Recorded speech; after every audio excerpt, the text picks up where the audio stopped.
புதுச்சேரி அரசியல் தலைவர்களுக்கு மற்றும் அதிகாரிகளுக்கு வன்னிய முன்னேற்ற இயக்கம் கண்டனம் தெரிவித்துள்ளது. புதுச்சேரி தேங்காய்திட்டு வன்னிய முன்னேற்ற இயக்க தலைவர் லிங்குசாமி வெளியிட்டுள்ள அறிக்கையில், புதுச்சேரியில் அனைத்து அரசு துறைகளிலும் ஒரு சில அதிகாரிகளால் கேட்பாரற்று கிடைக்கிறார்கள்.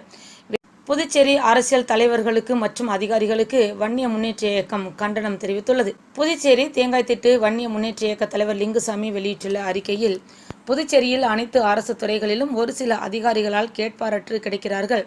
வேலை செய்வது கிடையாது. புதுச்சேரியில் எங்கேயாவது மக்களுக்கு பாதிப்பு ஏற்பட்டால் மட்டுமே அந்த நேரத்தில் ஆய்வு என்ற பெயரில் கண் துடைப்பு வேலை செய்கிறார்கள். மற்ற நேரங்களில் மக்களுக்கான வேலைகளை கவனமாக செய்வதே கிடையாது.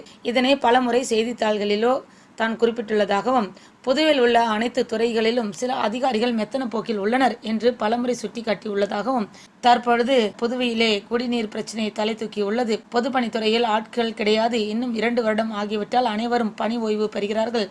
வேலை செய்வதற்கு ஆட்களே கிடையாது. ஒரு பம்போஸ்க்கு ஒரு ஆள் தான் இருப்பார்கள். தற்பொழுது நிலைமை 3 பம்போஸ்களுக்கு ஒரு ஆள் மட்டும் இருக்கிறார்கள். என்னவென்று கேட்டால் ஆள் பற்றாக்குறை என்று கூறுகிறார்கள். இதற்கு அரசாங்கம் வேலைக்கு ஆட்கள் எடுப்பதே கிடையாது. டிகிரி படித்த பிள்ளைகளுக்கு தேர்வு மூலமாக இந்த ஆட்கள் எடுக்கப்படுகிறார்கள். ஆனால் அடிமட்டம் வேலை செய்பவர்களுக்கு வேலை எடுப்பது கிடையாது. அதாவது 10வது 12வது முடித்தவர்கள் எவ்வளோ பிள்ளைகள் உள்ளனர். அவர்களுக்கெல்லாம் அரசாங்கத்தில் வேலை கொடுப்பது கிடையாது. அவர்களுக்கும் ஒரு தேர்வு மாதிரி வைத்து பொதுப்பணித்துறையில் மற்றும் பல துறைகளில் ஆட்களை நியமிக்க வேண்டும்.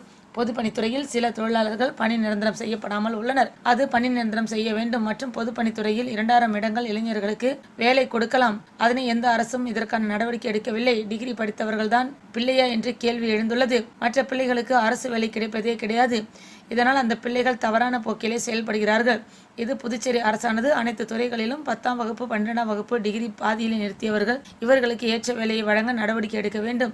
அது மட்டுமல்லாமல் புதுச்சேரி அரசானது டிகிரி படித்த இளைஞர்களுக்கு மட்டும் தொடர்ந்து வேலை வழங்கி கொண்டிருக்கிறது.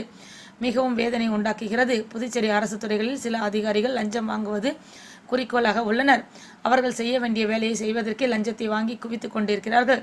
மக்களை பற்றி கவலைப்படுவதில்லை. இருக்கும் வரை எந்த வேலையும் செய்வதும் கிடையாது. வேலையில் முழு நேரமும் இருப்பதும் கிடையாது. இவர்கள் எந்த தவறு செய்தாலும் பக்கபலமாக ஏதாவது ஒரு அரசியல்வாதியின் பின்புலத்தில் இருக்கிறார்கள். புதுவை ஒரு சிறிய மாநிலம் என்பதால் எல்லோருக்கும் தெரியும் என்ற ஆணவத்தில் சில அதிகாரிகள் செய்து கொண்டிருக்கிறார்கள். மக்கள் உயிரை பற்றியோ நிர்வாகத்தை பற்றியோ துளி கூட கவலைப்படுவது கிடையாது என்று வன்னிய முன்னேற்ற இயக்க தலைவர் லிங்குசாமி கண்டனம் தெரிவித்துள்ளார்.